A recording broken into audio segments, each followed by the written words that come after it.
Atom fertility Sri Rama Navami సందర్భంగా ultrasound IUI AMH పై 50%, IVF పై 25% తగ్గింపు. ఈ ఆఫర్లు కొత్త పేషెంట్స్ కి మాత్రమే. నమస్తే, వెల్కమ్ టు సుమన్ టీవీ.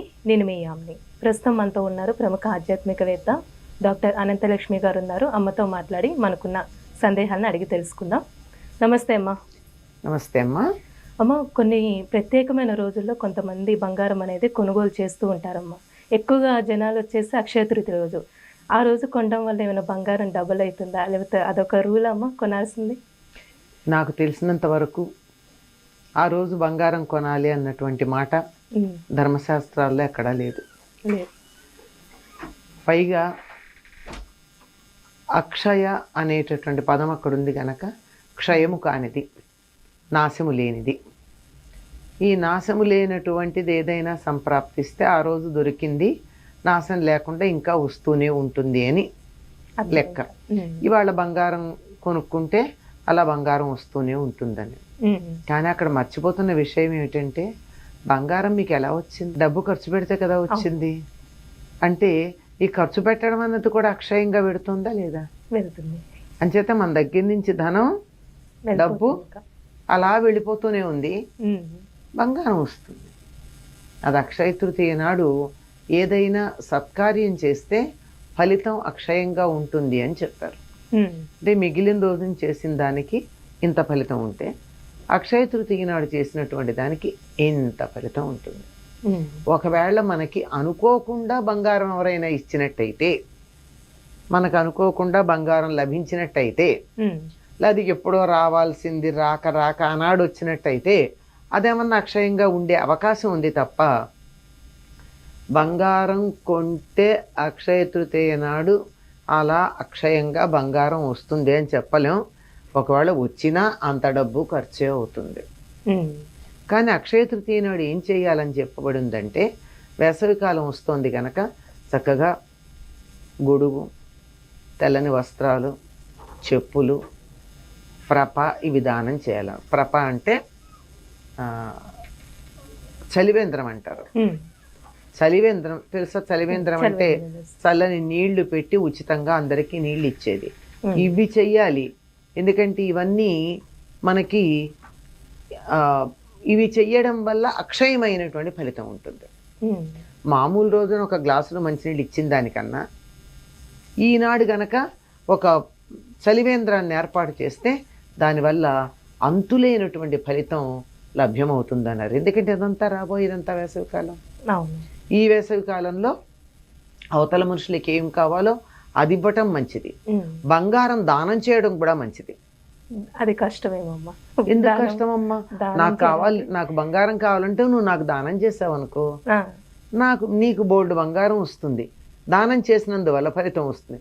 మామూలు అప్పుడు ఇంత ఒక గ్రాము బంగారం దానం చేస్తే ఎంత ఫలితం వస్తుందో, ఇవాళ 1 గ్రాము బంగారం దానం చేస్తే అక్షయమైన ఫలితం వస్తుంది. అది నీకు ఉపయోగపడుతుంది. నువ్వు నాకు ఇచ్చావు అనుకో, ఇవాళ నాకు బంగారం వచ్చింది కనుక సంవత్సరం అంతా వస్తూనే ఉంటుంది. ఇలా ఆలోచించాలి. కానీ ఆనాడు చేయవలసింది మాత్రం ఇదమ్మా. దానికి గాను ఏం చేయమని చెప్పారంటే, ఇంతకు ముందుగానే ఒక చల్లని ఒక నీటి కుండ, నీళ్లు పట్టే కుండ కొని దానిలో ఈ 2-3 రోజుల పాటు నీళ్లు పోసి కడగాలి. ఎందుకంటే మట్టి కుండని వెంటనే వాడరు. అంచేత 2-3 రోజులు నీళ్లు పోసి కడిగి శుభ్రం చేసి ఉంచి, ఇవాళ అంటే అక్షయ తృతీయ నాడు దాని నిండా సుగంధభరితమైనటువంటి నీటిని పోయాలి.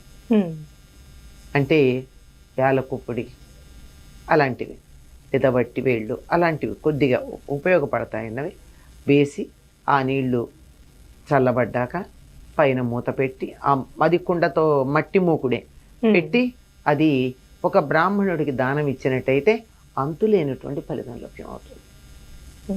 అలాగే వచ్చేది వేసవికాలం గనక తెల్లని వస్త్రాలు, చెప్పుల జత, గొడుగు, అలాగే వారందరూ తినడానికి కావాల్సినటువంటి ఆహార పదార్థాలు, తీపి పదార్థాలు, ఇట్లాంటివి అంటే మిఠాయిలు లాంటివి చేసి ఇవి దానం చేస్తే ఫలితం ఉంటుంది, అంతులేని ఫలితం ఉంటుంది.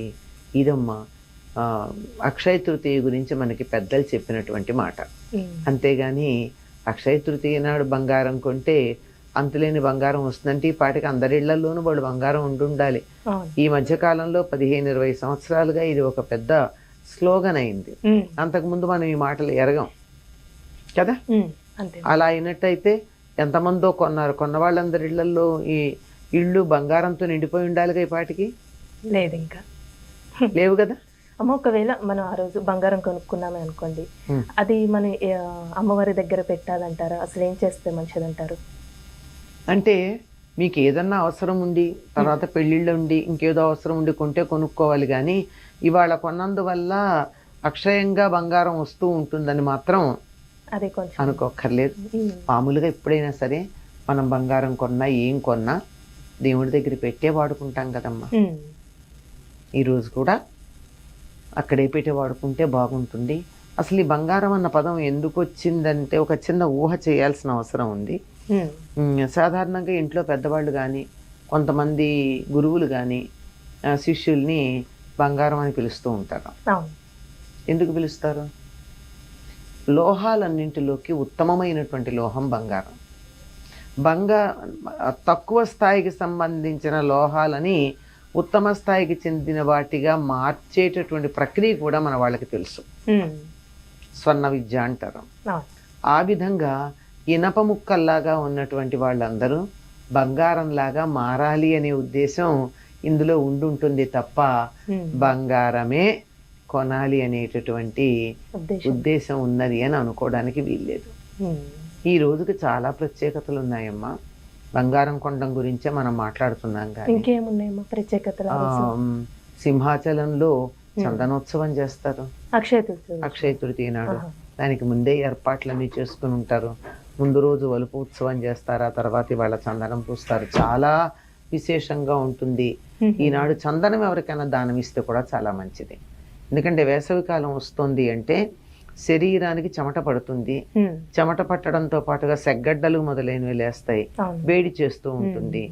ఈ చందనం వేడిని తగ్గిస్తుంది, పైన గడ్డలు వస్తే అవన్నీ బాగు చేస్తుంది, తర్వాత చెమట పట్టి వాసన లేకుండా చేస్తుంది, ఆహ్లాదకరంగా ఉంటుంది.